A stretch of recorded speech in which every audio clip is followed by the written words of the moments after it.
On this episode, we discuss CBS All Access doing way better than anyone expected, especially CBS, Netflix finally finishing their Marvel series officially, and we also say RIP to Opportunity. Plus, Chris runs down the latest happenings out of Nintendo Direct. This and more in this week's show.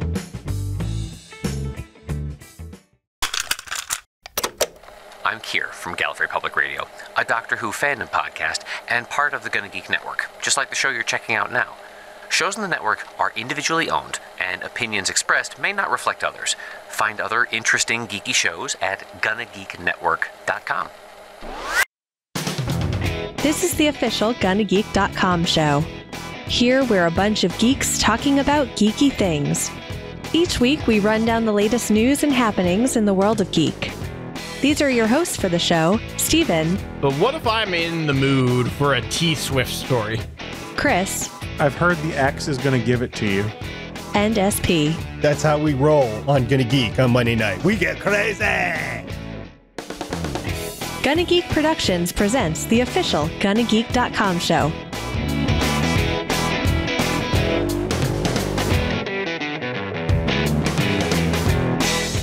Good evening and welcome to another episode of your favorite musical podcast theater. I am Stephen John Drew, and of course with me today I have Chris Farrell. Good evening. We also have joining us none other than Stargate Pioneer. Wait, it's the Stargate Pioneer. The part played by the rocket scientist engineer on the podcast tonight is the Stargate Pioneer. That's true. That's true. We're here to do apparently horrible versions of radio plays and also talk geeky stuff. And if you have not checked out geeky stuff, you should check out GonnaGeekNetwork.com because there's a lot of amazing geeky podcasters on there. But I will say this, that none of them, and I'm sorry to do this, but they're not as good as me because my son wrote me a nice little sign that says, "To Dad, you are a good podcaster." So, you know, it's right there. It says, "To Dad, you are a good podcaster." And he also did the Gonna Geek mic flag. That's what he did. The Gonna Geek mic flag. So there you go. I have a certificate. So I'm sorry, but I am a good podcaster. This is actually Steven that drew that. That is his cutting edge hand-drawn art skills. That's true. And you can go ahead and back me on Kickstarter. At Kickstarter.com/StevenDraws. Is it an Indiegogo or is it a Kickstarter? It's a whatever is going to make me money off of my son's artwork. And I'm not going to tell him. I like this plan. Sure, why not? But let's go ahead and move on to the news. Here we go.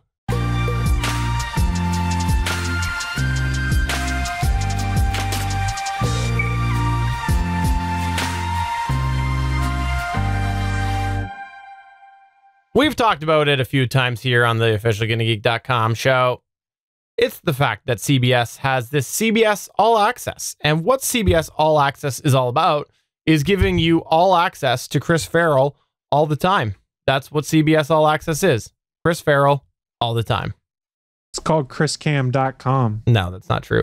But the CBS All Access, what it basically is it's a back catalog of CBS shows in combination with some new things. We've talked about that Star Trek, the new Discovery series is on CBS All Access, and the new Picard series will also be on CBS All Access. Well, I think it's time for us to realize that here at the GonnaGeek.com show, we might not exactly be the target audience because there's been a couple of Americans on here, I won't name names, that have totally poo-pooed all over it and said nobody's going to pay for this. Well, guess what? Not what I said. No, that's pretty much what was said. But CBS has said that they have reached their goal for subscribers 2 years early. Apparently, CBS All Access has reached 8 million subscribers, which is up 60% from 5 million last year.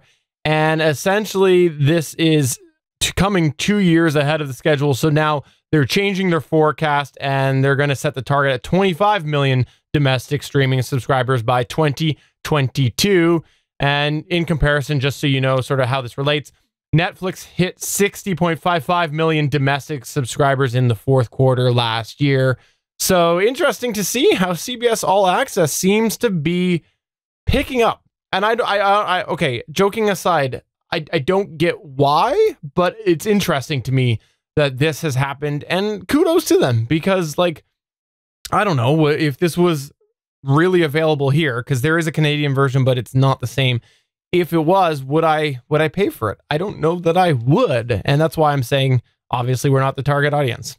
I'm not going to be paying for it. I'm not, because I just refuse to. I refuse to go to have a TV subscription for CBS, basically, because I have cable, and then have to pay for the streaming service as well. I refuse to do it. So I'm not going to watch the shows. There's only one show on there that I would want to watch anyway, and it is Star Trek Discovery, and I'm just not going to be watching it. In the meantime, there's so many other things for me to watch. First of all, the CW is doing a bang-up job of making all their shows available on their app. I did run into a slight issue with that recently, but it was just one episode of Charmed, which I really don't want to watch anyway, but other people in the household want to watch. So supposedly the last 5 episodes are supposed to be available. Well, the 4th episode back was not available. So they did have 5 episodes, but it was episode 109, I guess, the 9th episode in the season wasn't available, but 8 and 7 were. I'm like, okay, whatever. But aside from that, I have all these shows I have to watch for the Starling Tribune, and that takes up a lot of time. And then there's other shows I have to watch for other stuff. And the really good shows that I want to watch, I'm going to find, like The Expanse or something like that. But no, I'm not going to be picking up a subscription for CBS All Access. Sorry. And it's going to limit my viewing options, but I already have too much to watch now. So, yeah. I just wanted to mention it because I do think it's really interesting how they've outgrown what they anticipated, right? Because, like, obviously they set forecasts for a reason. They're trying to reach a goal of some point, and to have them reach that goal 2 years early, that's incredible to me, that they are doing better than they anticipated. Because if I was a betting man, I would have bet that they would have been behind their goal 2 years early. That's what I would have guessed. I wonder why people are doing it. Like, are they doing it to see Big Brother? Are they doing it to see Star Trek? Are they doing it to see CSI, whatever?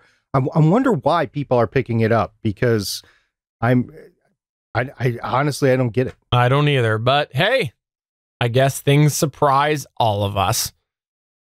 Well, speaking of surprises, this one was not a surprise, was it, Chris Farrell?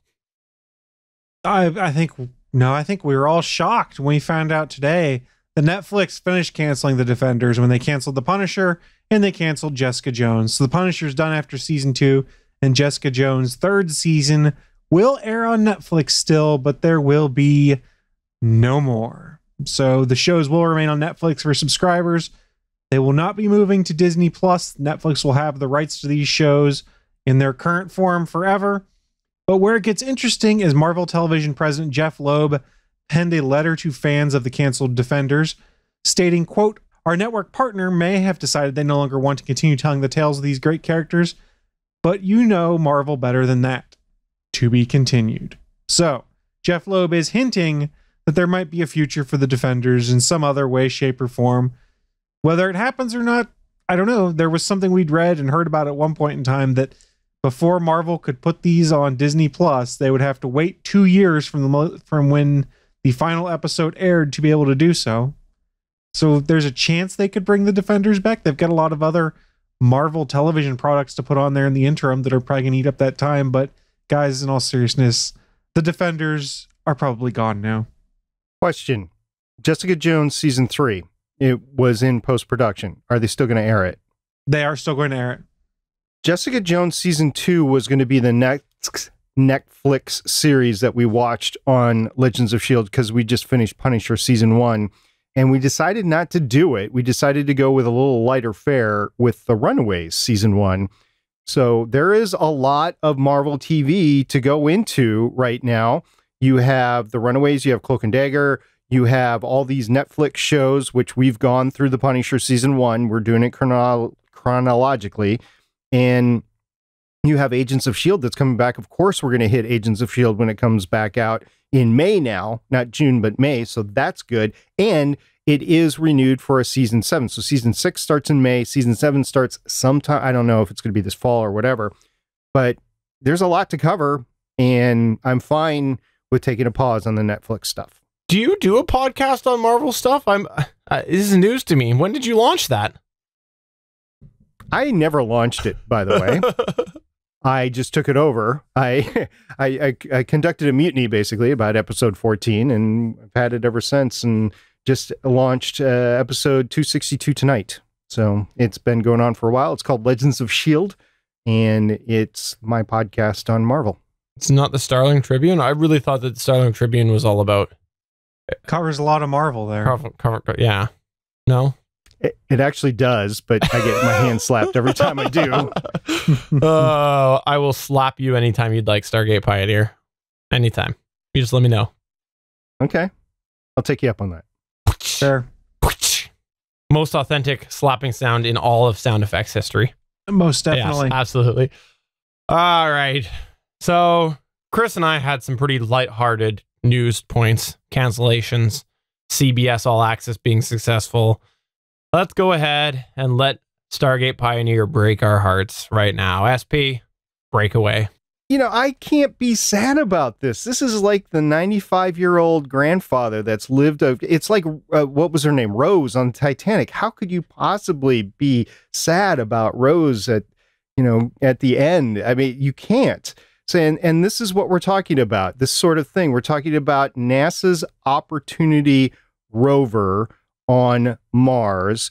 It lasted 15 years. It was only supposed to last 90 days. And it had a record-breaking 15 years. This is phenomenal. The last signal was heard in June 10th of 2018, right before a dust storm. So let's go by the numbers here and let's talk about opportunity. Like what sort of opportunity? Like the opportunity to sell stuff, like cash? Is that the opportunity? Well, if it's Canadian cash, it's like plastic. So do we really say cash or do we say plastic? I don't know. So there was a series of articles on space.com and spacenews.com about NASA's Opportunity Rover. So NASA declared its Opportunity Mars rover dead on Wednesday, February 13th, 2019, Earth time, more than 8 months after the solar-powered robot went silent during a raging dust storm on the red planet, and a day after the final calls to wake OPI, that's what it's called, OPI, up went unanswered. Opportunity roamed the Martian surface for nearly a decade and a half, covering more than a marathon's worth of ground, 25.8 miles, I believe, or 28.5 miles, excuse me, worth of ground, and finding conclusive evidence that the red planet hosted large bodies of liquid water in the ancient past. Now, Opportunity and its twin rover Spirit launched separately in the summer of 2003, kicking off the Mars Exploration Rover, or MER, mission, and landed a few weeks apart in January 2004. Both rovers then embarked on surface missions designed to last for about 90 Earth days, during which they hunted for signs of past water activity. Both Spirit and Opportunity found lots of evidence that Mars was a relatively warm and wet world billions of years ago, reshaping scientists' understanding of the planet's evolution and potential to host life. And the duo just kept rolling along. Now, Spirit finally got bogged down in a sand trap in early 2010. As a result, the rover couldn't reorientate itself to catch the sun during the approaching Martian winter and essentially froze to death, but both actually persisted on long after they were designed for. There's been speculation on what's going to happen to them. Now, the speculation on the SpaceX Tesla is that it was basically ripped apart by solar radiation by now. It's been gone for like a year. It's probably just in pieces, just orbiting itself basically out there. These have been constructed a little bit more durably, and they won't be covered by sandstorms, as you might think from The Martian, but they will be covered with dust as time goes on, and future civilizations that we put on Mars potentially could actually go and get them and then put them in a museum or something like that. So they could be lasting for a very, very long time. There's no degradation, there's no rust, there's no microbiology cells to go get them and create any degradation in them. So they'll be up there for a while, guys, and we can go get them anytime we want to. All right, so let me ask you this, Stargate Pioneer. What summer did you say this was? The summer of 2003, they launched. Okay. So was the summer of 2003. Sorry, that was my Bryan Adams. It was pretty impressive, I thought. I was thinking that same song when I said that, but it's okay. We can stay, what is it called? Copyrighted free. We don't want any YouTube copyright strikes. True. That would be bad. 3 copyright strikes within like 90 days and we're toast. I got my twin Mars rovers. Got them on planet Earth. I'm kind of singling similar, but not really, so that we don't get taken down. Summer of 2003. I was almost a freshman in college. That's how old Opportunity was. Stargate Pioneer. You must feel old right now. But no, okay, so back to the actual news story. I will say this. I am very happy with this. I know everybody's like, oh, so sad. And it is, obviously it's been up there a long time. So many of us who are of a younger demographic than Stargate Pioneer has known about this being there for a very long time. And we remembered this early on in our adult lives and things like that, lives and whatnot. And so I think that it does play a special part for those of us who didn't go through the big interest of, moon landing or the space shuttle and all that stuff there. It's like this was such a big part to all of us who were interested in space and whatnot through that era. So it is sad from that perspective. But on the other hand, like, how many years was this over what it was anticipated? Like, amazing. So amazing. Indeed. And by the way, one thing has not changed in all those years. Windows is still bug-filled. All those years later. So, from all of us here at the GonnaGeek.com show, RIP Opportunity, but we're not really sad. Ouch, that sounded really weird. All right, moving on to the extra. Just a quick couple of fire points here. Rapid fire. Pew, pew. Rapid fire. Number 1. Pew, pew. Go ahead and just say it. Samsung apparently has stopped producing Blu-ray players. That's right. They announced that they are not going to develop any new Blu-ray players. Now, their announcement came that it's vague. It alleges they're not going to spend more time making new Blu-ray players, but it never says they're going to stop production of current models. But it's worth noting because, hey, guess what? Blu-ray players apparently are that much not selling that great that they want to keep.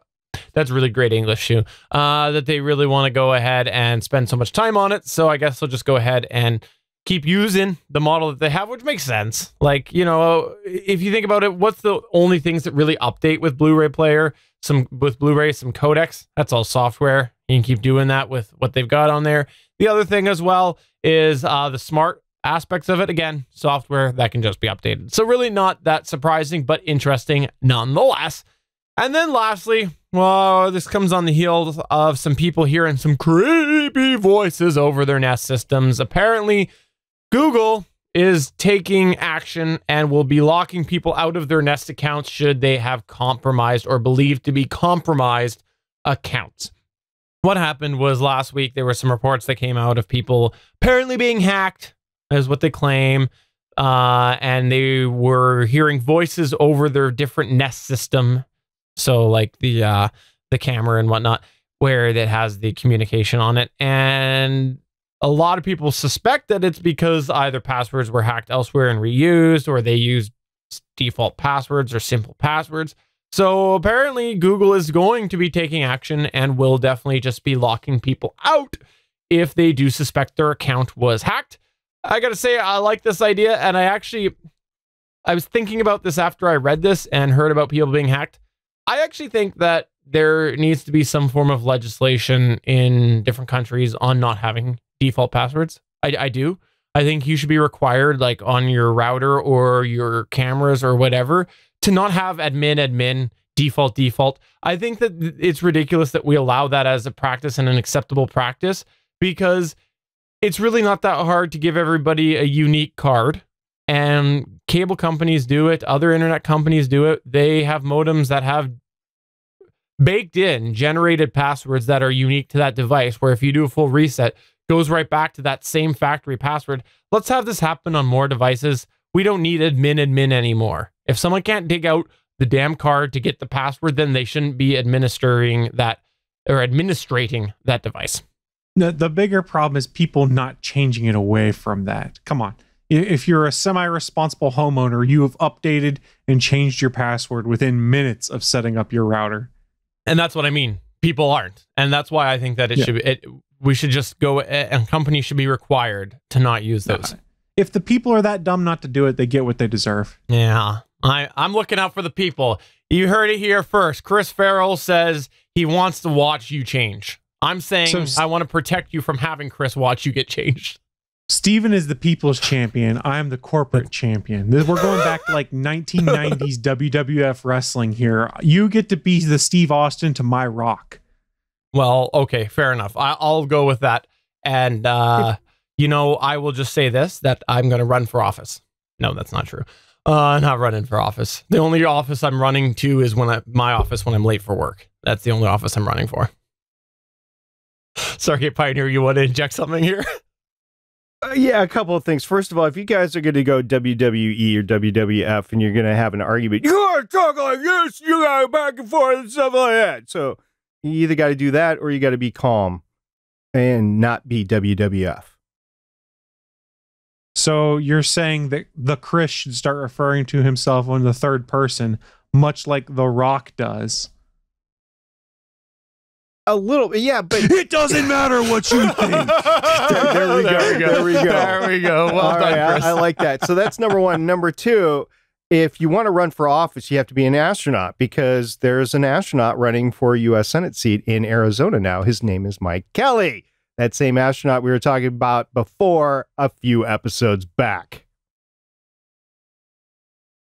I'm going to go consult my calendar, because I took betting pools of when you were going to bring him back up, trying to make him relevant. And there was a lot of people that knew you would, because you're predictable. I don't care. It wasn't me that brought him back up. He brought himself back up into the U.S. Senate race. All right. Well, on that note, let's go ahead and move on to a segment where Chris is going to make us think a little bit about the future of Nintendo. We're going to call it Chris Direct. I don't know.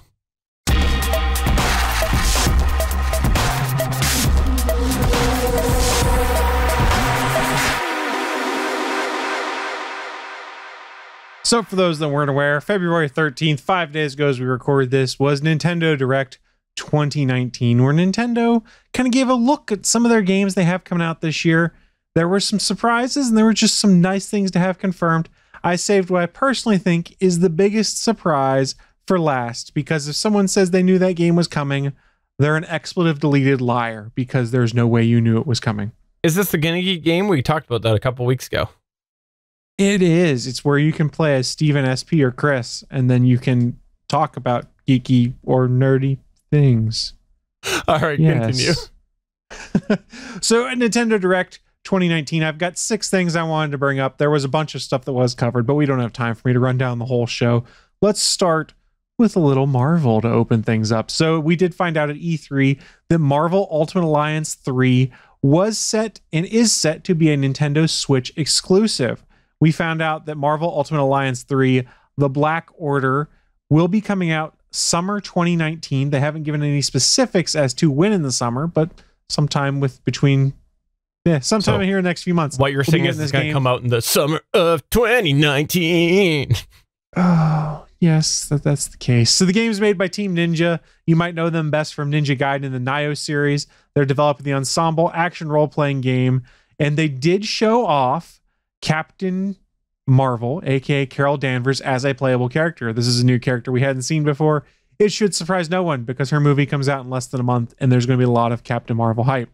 What we did find out that's pretty cool about this game is players will be able to team up online or play locally across 4 Switch systems. Meaning if you and 3 of your friends all want to play on your Switches, you can just network together and play together. That is kind of cool. It's a capability we've seen with other things like Mario Kart and Super Smash Brothers and the like, but it's cool to see that get extended to a third-party game instead of just first-party Nintendo games. They did also announce you'll be able to play from characters on teams like the Avengers, the Defenders, the X-Men, the Guardians of the Galaxy, and you'll be taking on Thanos and his Black Order. So yes, while it is not related to Infinity War and Endgame, it kind of ties in because you're going to see a lot of those same characters in Marvel Ultimate Alliance 3. So sometime this summer, you can get this game. I have already pre-ordered it because I love the Marvel Ultimate Alliance games. I love the X-Men Legends games that preceded them, and I want to play the ever-living crap out of this game. There, I said it. The ever-living crap? The ever-living crap. Okay, as long as it's ever-living. Only ever-living. I don't want to play the sometimes living crap. I don't know what that means. So they're integrating Switch systems into thermoses now? Sure. Go ahead. Punchline. It's Thanos. It's not thermo. No, okay, I'm fair sorry. enough. Fair enough. I see what you did there. So Chris has his Marvel Ultimate Alliance. He bought it on Amazon. This is going to be a singing show, guys. I'm sorry. So next up, one of the other things, this announcement kind of came out of nowhere. We'd all been hoping they were going to do it, but Mario Maker 2. This is not a port of the beloved Wii U game Super Mario Maker to the Switch. Instead, Nintendo is developing a brand new follow-up, Super Mario Maker 2. They didn't give away much in the way of details, except that the sequel will offer, quote, a host of new tools and features, end quote. This includes the ability to put slopes in created levels, and it will launch in June. Now, Mario Maker was not a game that I've gotten a chance to play because I did not have a Wii U. However, it is a pretty popular game to watch people play on Twitch because if you're not familiar with the game, Mario Maker allows you to build your own levels in a Mario Kingdom. And then once you're done building them, you have to beat them to prove that they're beatable. You can then upload them online so that other people can try and play them and get the quickest speeds going through it. So you get some wicked, crazy, insane fan-made Mario levels that are then put online, and a lot of Twitch streamers like to go then play those levels and see how fast they can beat them, or if they can beat them, because some of these user-made levels are hell. If you do like one minor misstep, you're screwed, and you have another 90 seconds you have to restart and work your way back up to that point. It's insane, but it's a pretty cool game, and it shouldn't shock anyone that Nintendo is moving forward with Mario Maker 2. I actually don't know much about Mario Maker, if I'm being honest here. I have no real experience with it, so I can't be interested in it because it's not on my radar other than you mentioning it probably on this podcast.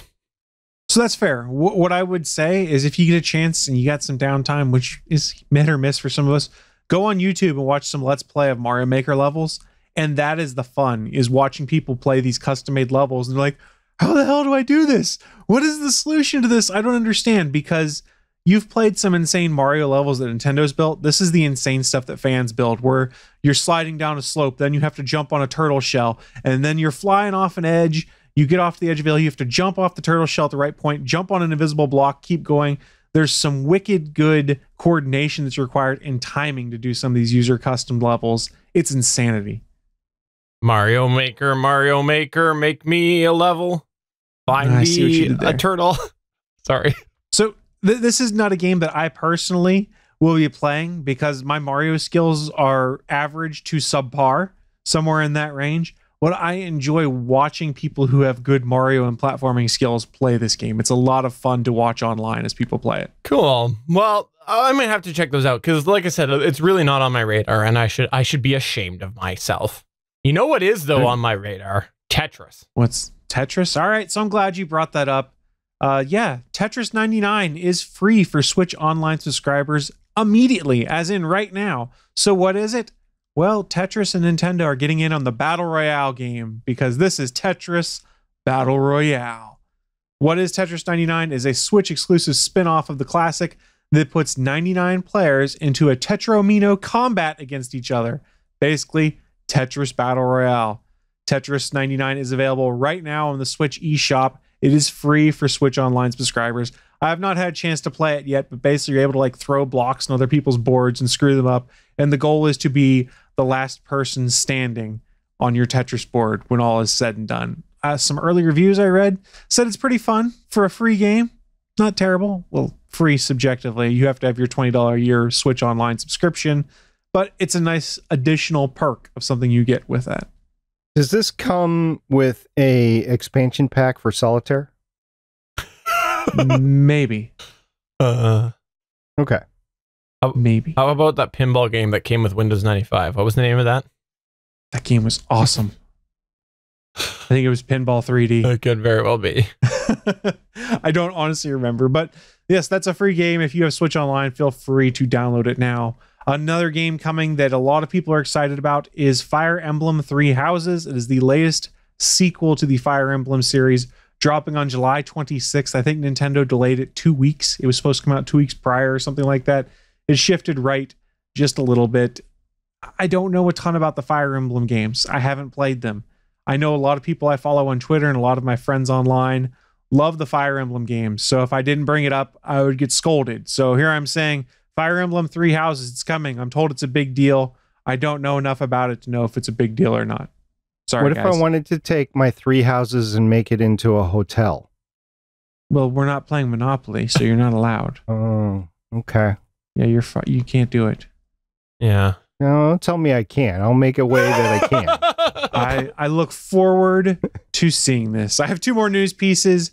Prior to Nintendo Direct, Square Enix had been teasing some big reveals that would be coming out. What was the big reveal? A remastered Final Fantasy IX was available on the 13th as soon as it dropped on the Nintendo Switch. They also announced that Final Fantasy VII will be re-released on March 26th to the Nintendo Switch as well. Final Fantasy VII is arguably one of the best Final Fantasy games of all time, if you ask Final Fantasy gamers. So that's big news. This is news also because it continues the trend that they have of re-releasing these games. Final Fantasy X and X-2 will release on April 16th as well for the Switch, and on Xbox One it's coming. So basically what they're doing here is taking all these awesome Final Fantasy games we played on like PS1, PS2, and bringing them back now. And the Switch is kind of a great console for old school JRPGs because you don't always have to worry about finding a save point. Just put your system in standby, and it's just the same as saving. Save points are overrated. If you're in the middle of a dungeon, you don't have to worry. It's great. Did you know that we actually have a dedicated podcast to Final Fantasy on the network? It's called Game Life Balance US. It's all they talk about. It certainly seems like it because Cody is a big proponent. I thought they talked about Hearthstone all the time. That's true. That's true. And what's that other one that Cody loves? He tweets about it all the time. He loves Super Smash. He loves Brothers. it when John brings it up. I don't know. There's a couple of ones that he just loves. He just loves. Okay. Oh, what is it? Return to return. It's something like that. I will remember. We'll remember it later. Okay. I have a serious question. It is a serious question. Can you play Final Fantasy IV on the Switch? Not currently. It is not one of the games that has been re-released, though I do believe Final Fantasy IV is available on iOS and Android currently. Yes, I know because it is on my phone, but I want to play it on an actual console because the phone is not really great for playing Final Fantasy IV. Right. So, yeah, the phone's not ideal. What you can do to try and make it a little bit better is you could pair a Bluetooth controller up to your phone or your tablet, and it would work that way. Yeah. But that would be a reason for me to get a Switch. Yeah. And you're telling me it's not there, so I'm not going to get a Switch. Yeah, but Final Fantasy VII is.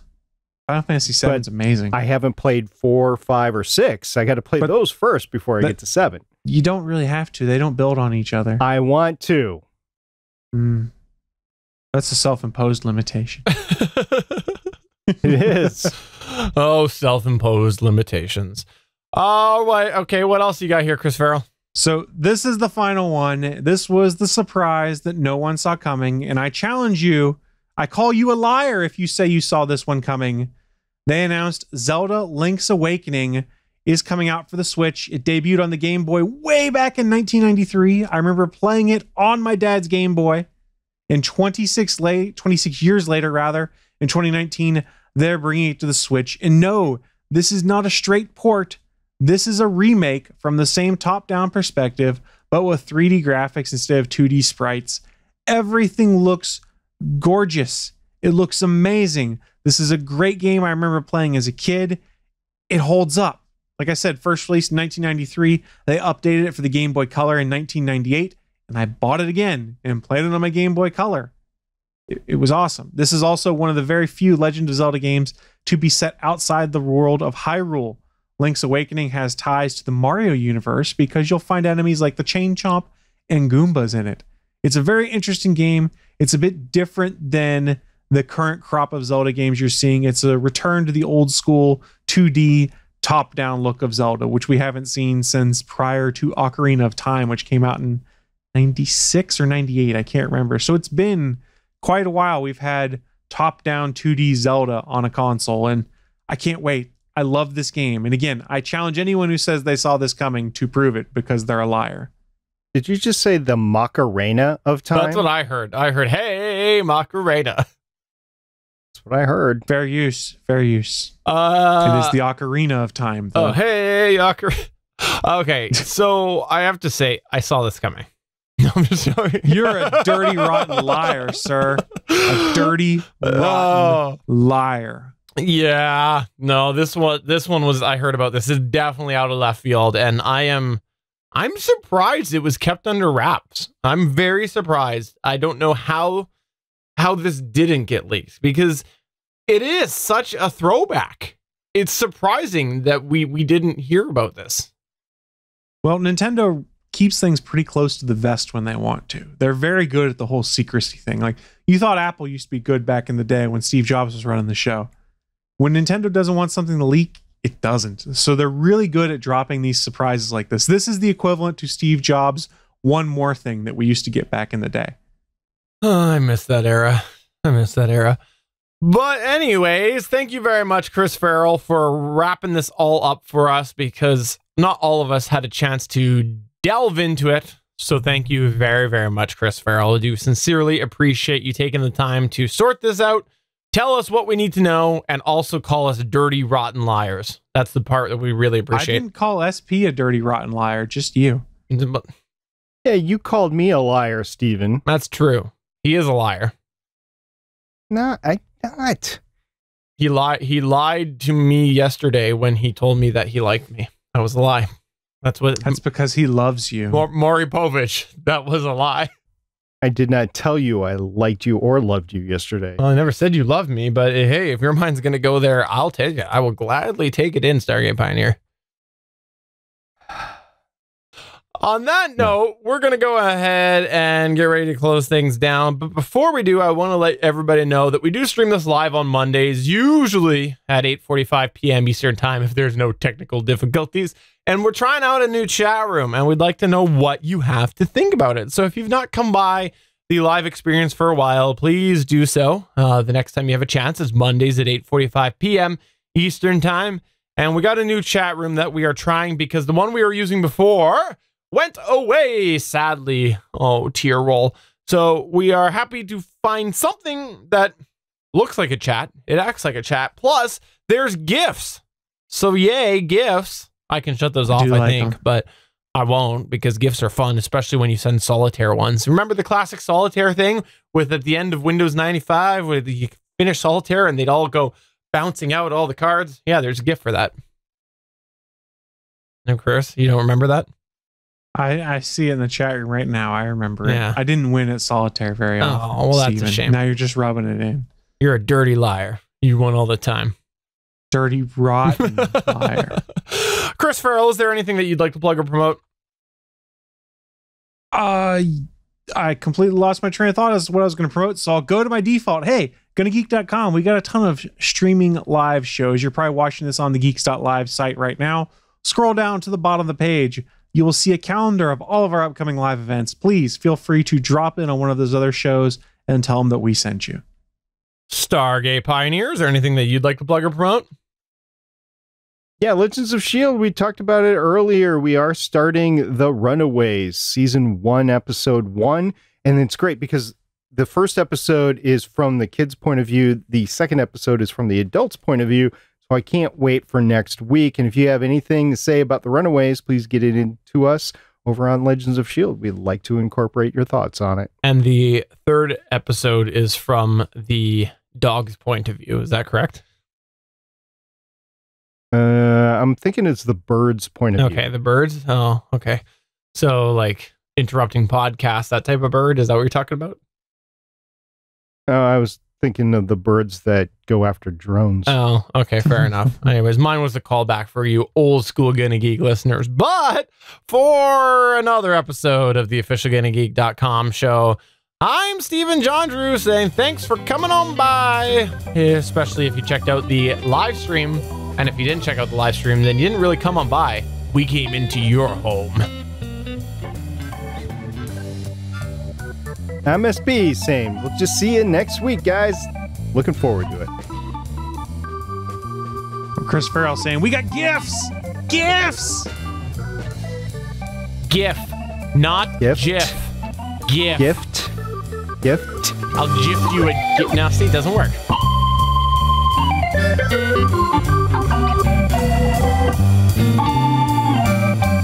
Thanks for checking out another episode of the official GonnaGeek.com show. If you like the show, please give us a 5-star review in Apple Podcasts or a thumbs up on YouTube. You can always join us for our live recording sessions, which stream Mondays at 8:45 p.m. Eastern at www.geeks.live. And remember, you can find our full back catalog at GonnaGeek.com/show. If you're itching for more geeky content, check out other shows on GonnaGeekNetwork.com. Voice work was by Emily Prokop of the Story Behind podcast. That's it for this episode. We hope to see you back again next week.